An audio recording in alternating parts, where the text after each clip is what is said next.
Алена после свадьбы с каждым днем влюблялась все сильнее в своего мужа. Тимофей был добрый, заботливый, внимательный, да и лицом хорош, все подружки ей завидовали. Удачно замуж вышла, стали ждать первенца. Уже и зима закончилась, Алена как раз на 7-м месяце была. Решили они как-то по лесу прогуляться, подышать свежим воздухом. На полпути жена что-то почувствовала и побежала в кусты. Через несколько минут вернулась бледная. «Что случилось?» — испуганно спросил Тимофей, и молодая женщина показала на кусты. Больше ничего она сказать не смогла, слезы катились у нее из глаз. Через несколько минут мужчина вернулся к ней. «Ну что ты, успокойся, милая». Гладил он жену по голове. «Какие вы беременны чувствительные». Ему самому трудно было признаться, что увиденное потрясло его.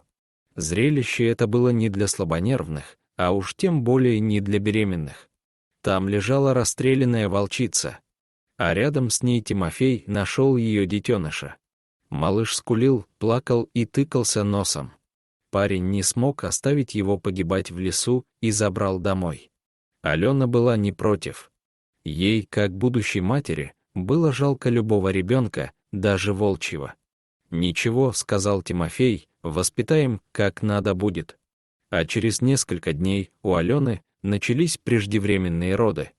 Видимо, сказался стресс от увиденного в лесу.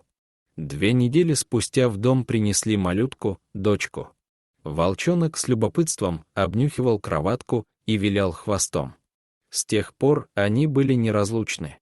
Оленька учится ходить, Вихрь, так назвали волчонка, тычет мордой ей в спину, помогая делать первые шаги. Шло время, дружба их крепла, все привыкли, что девочка и волк повсюду вместе. Оля уже пошла в школу, волк ходил за ней по деревне хвостом, даже в школу провожал, а потом встречал, неважно, сколько уроков было в тот день. Он каким-то неведомым образом знал, когда девочка пойдет домой, и уже спешил ей навстречу. Как-то летом к ним приехала погостить сестра Алены. Присутствие волка во дворе не сильно обрадовало родственницу. Она долго выговаривала сестре свои опасения и показывала свое недовольство. Она вообще не любила животных, а уж диких так и подавно.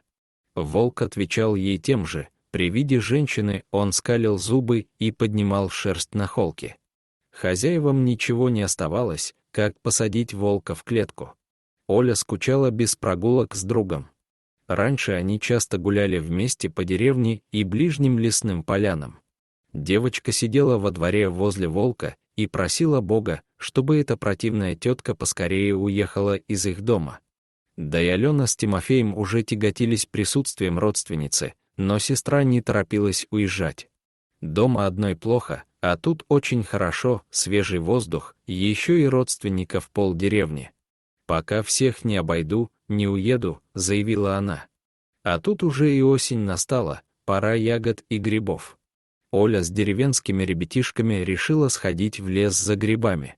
Раньше бы она обязательно взяла бы с собой Вихря, но тот был под домашним арестом. Вечером девочка не пришла домой. Родители обошли соседние дома, а Оли нигде нет, подняли тревогу, искали девочку до самой темноты, бегали по лесу, кричали, аукали, но не нашли. Наконец все устали, вернулись обратно в деревню. Решено было продолжить поиски с утра. Вихрь все это время рвался с привязи. Недолго думая, Тимофей отвязал волка, даже возмущение сестры не послушал, тот рванул в лес, как пуля, выпущенная из ружья. Пусть бежит, он лучше знает, где ее искать, а ночью он точно никому вреда не принесет, — ответил Тимофей, недовольной родственнице. Утром, у дома родителей девочки, собрались односельчане и были готовы отправиться на поиски девочки. Обсуждали маршрут поиска, распределились на группы. Только собрались в лес, как вдруг в конце улицы показались девочка и волк. Все бросились навстречу, малышка, грязно обессилевшая, еле стояла на ногах, а волк счастливый прыгал вокруг своей подружки. Оказалось, что Оленька слегка отстала от своих друзей, и уже по дороге домой провалилась в старый заброшенный колодец на окраине деревни. Ей никак не удавалось оттуда выбраться. Она кричала, звала ребят, но ее никто не услышал. А взрослые так вообще ее в лес искать побежали, а она совсем недалеко была. Только одному волку удалось ее отыскать. Он подтащил к краю колодца большой толстый сук, и когда Оля стала выбираться по нему, схватил ее зубами за капюшон и силой выдернул из этой сырой ловушки. Оля обняла Вихря, а тот в ответ вылизал ее руки и лицо. Верные друзья теперь снова были вместе. Теперь волк отблагодарила Алену и Тимофея за свое спасение в лесу. Даже злобная родственница прослезилась от такой невероятной новости и зауважала волка. Дорогие зрители, если вам понравилось это видео, то ставьте лайк и подписывайтесь на наш канал. До свидания.